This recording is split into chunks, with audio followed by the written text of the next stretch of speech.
Hey everybody, welcome to House of Joy at our house, and we are just thrilled to be with you in this new year.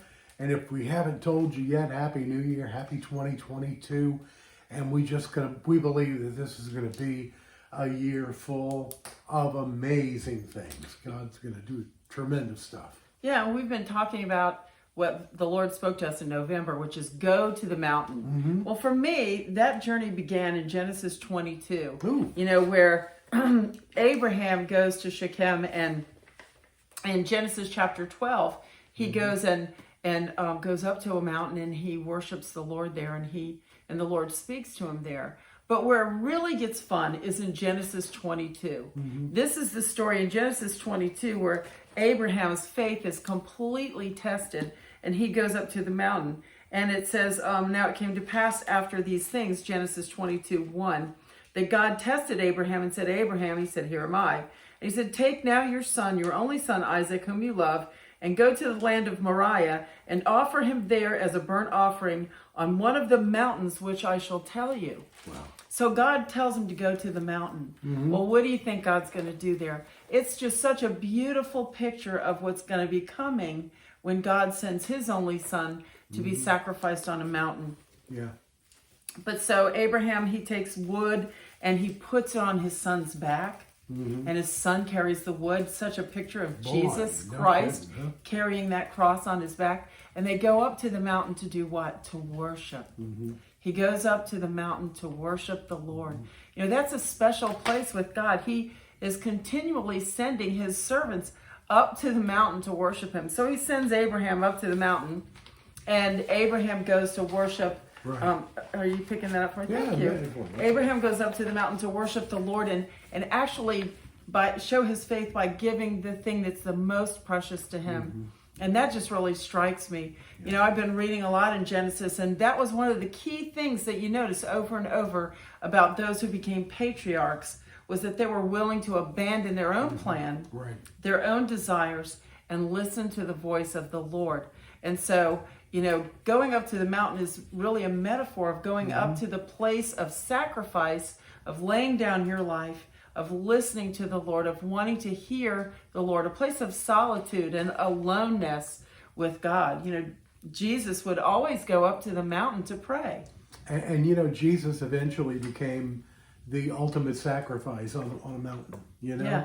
he became Calvary's sacrifice. He became that situation. Carried the wood, like you said, up the mountain. Carried the cross, and he bore the sins of man. He bore the iniquity. He did. And so the mountain is very significant. In Matthew 14:23, Jesus, it says that he goes up to the mountain to be alone and to pray, to talk to God. So there's something about going to the mountain. And it's not, we're saying, to literally go to a mountain, although I'm all in if we decide to go to a mountain. Me too. But it's not that. It's just a picture, a metaphor of, you know, look up to the mountains from whence comes my help. It's a picture of going to a higher place to worship the Lord, just like David in Psalm 121:1, where he says, you know, I'm going to look to the mountain. Right. So this is a thing that God has been speaking to us, to get apart, to be alone, to go and spend some time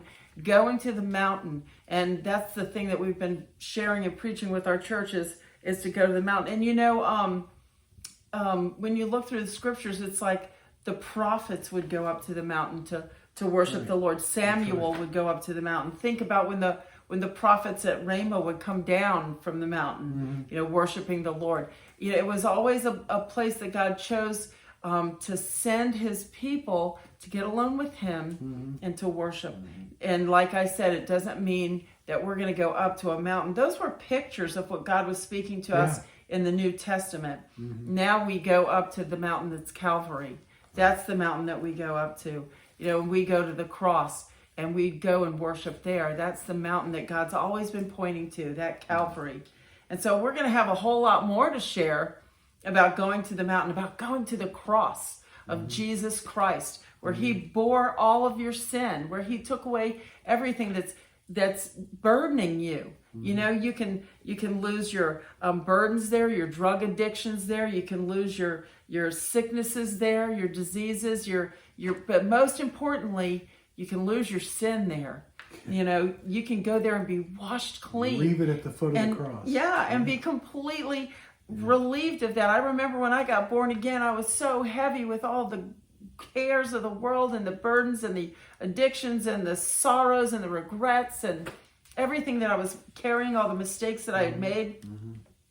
And after I gave my heart to Jesus Christ, and it's not a magic prayer, it's just a thing that you look to him and say, God, I'm done. I give it to you. I give my life to you. Wash me with your blood. Forgive me of my sin.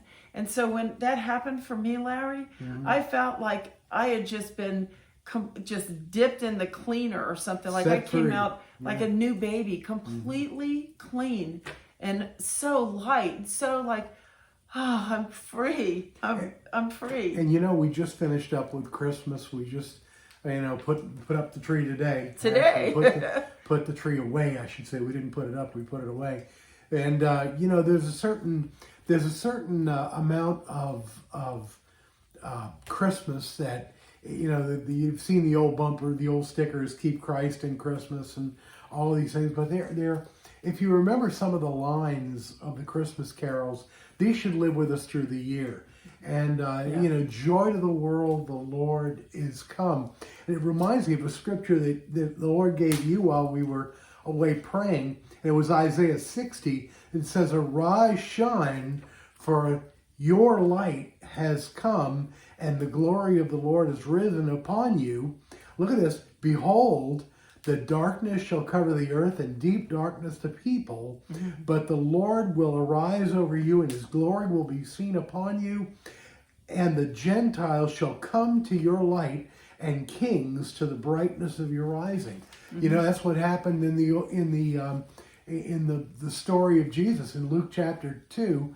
You know, is that they studied, you know, about Jesus coming for so long, and they heard about it, and they heard the prophetic words. You know, Simeon, you know, had been hearing about Jesus coming until he finally got to see and hold the Christ child before his death, and it says he wept when he held the Christ child. When you think about all those things, arise, shine, for your light has come. We have that light. You know, it's like the light that is cresting over the mountain. You know, I love sunrises in the mountains. You know, there's nothing like seeing the sun come from behind a mountain range. And when you see that, you know that this is the real light. This isn't the lights of a room or of a studio or of anything. This is actual light. This is the actual light. And when we say this in Isaiah 60, behold, it says, arise, shine, for your light has come. He's here. He's here. His glory is here. We don't have to pray for an open heaven. We got it. Yes. We have the open heaven. It's an open heaven. Absolutely. Yep. Because you think about the story of Stephen when he is stoned and, you know, they're stoning him and he's looking up into heaven. It says that he looks up into an open heaven. So don't be saying, oh, I don't feel an open heaven. I feel like there's a brass heaven.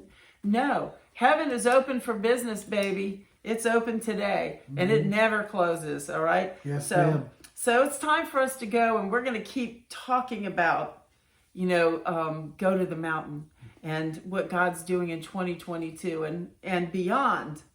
If there is a beyond, you know, if the Lord willing and he should tarry. Sure. So I'll tell you what, you ought to join us. This is Friday. Sunday, we're going to have a great service at House of Joy Church. That address is 1510 Lindbergh Drive.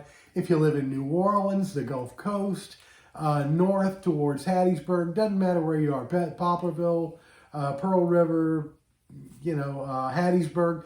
We're just a quick trip. We're on the I-10, right on the I-10. You don't have to go looking for us. We're on the I-10 westbound side at 1510 Lindbergh Drive, and we would love for you to join us. Hey, if you'd like to support our work at House of Joy, you can do that by either going to PayPal at paypal.me/Joy Fellowship Church, or you can download the Tithely app for Apple or Android, and you can give by searching Joy Fellowship Church Slidell, and you can set us up as your church and give tithes and offerings or what have you at that site. So, but for those of you who aren't in this area and you're around the world or somewhere else in the country, we want to minister to you too. So you can find us here on YouTube, Facebook, Instagram, and TikTok. Yeah, we're on TikTok. And wherever else we can find to put our face. Right. So just stay tuned. We're going to be talking more about Come to the Mountain. We want you to come to the mountain with us too. God bless you. Have a great night. Take care. Bye-bye.